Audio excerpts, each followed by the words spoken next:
Yo, how it go? It's Nasuko, bringing you a Black Ops 2 gameplay on Hijacked using the 5.7.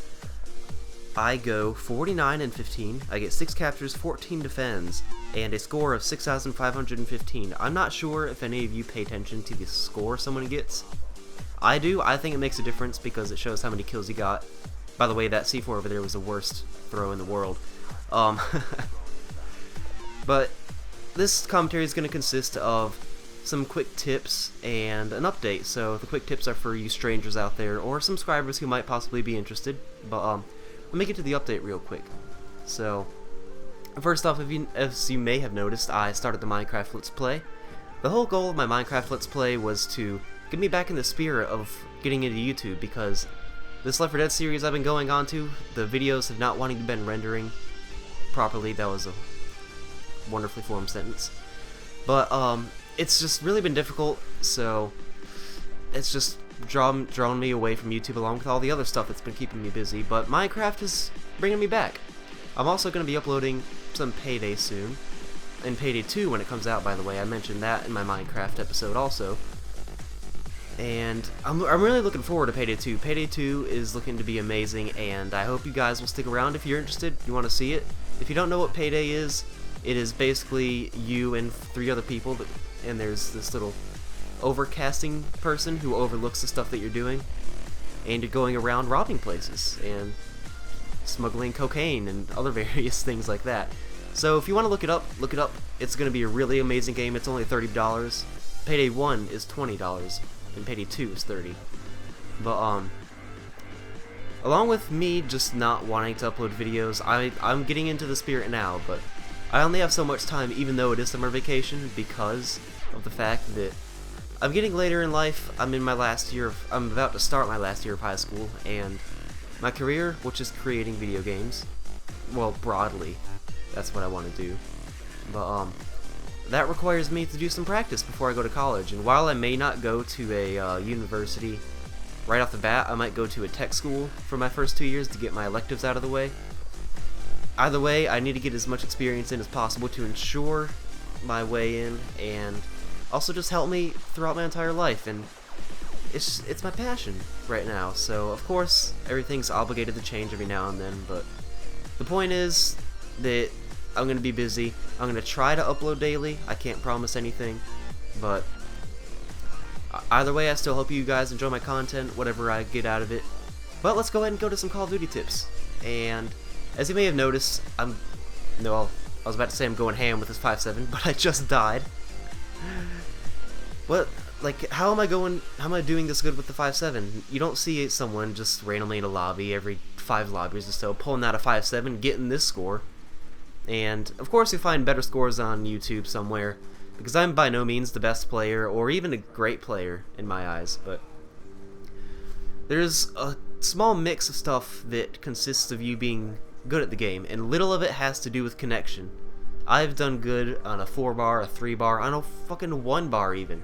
The connection can make it more difficult, but it's actually smaller of an impact than you might think sometimes. You just have to figure it out and then adjust and then figure out how to play from there. But overall, it consists of a couple things, which is knowing the map, traffic knowledge, knowing your weapon, snapping on target, and just sheer luck.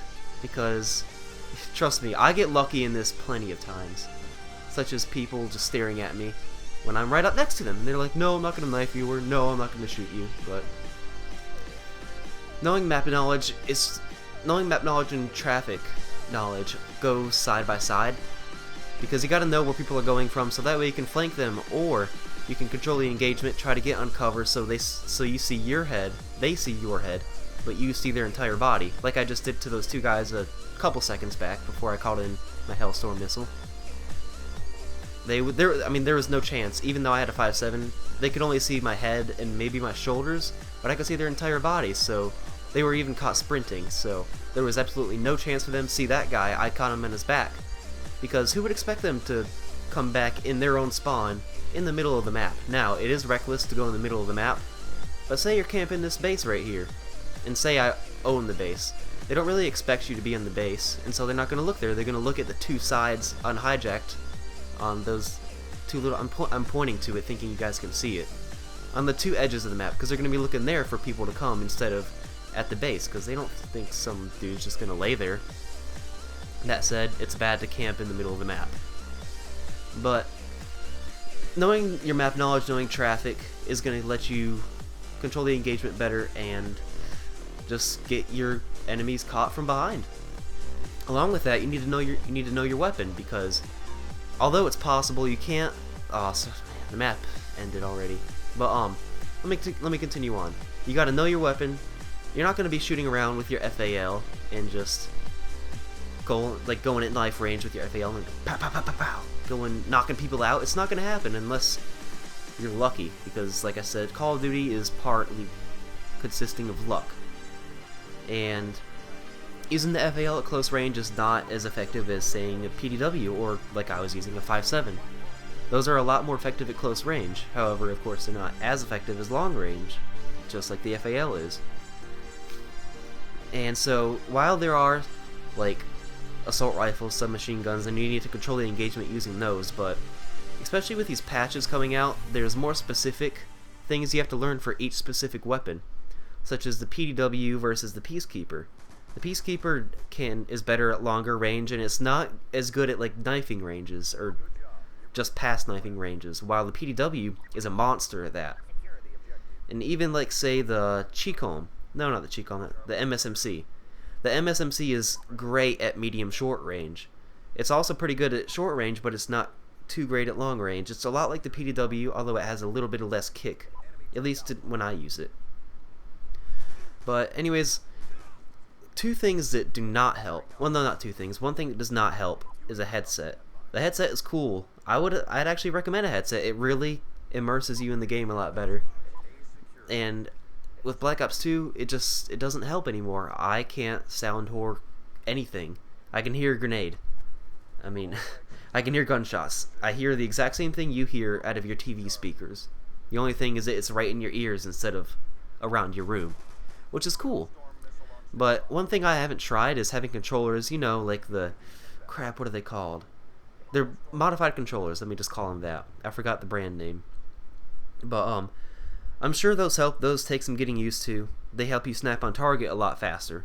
But I haven't tried those out. I've never used one. So you can still do good without one. There's just you just have to experience it a bit. Go through some trial and error, and hopefully you'll get better. So I hope you enjoyed. I've gone way past the time, and I will see you next time. Subscribe if you want to see more, and like the video. Comment down below anything you would like to suggest, any questions, comments, anything at all. I'd be happy to hear you. Again, I'll see you guys later, and bye!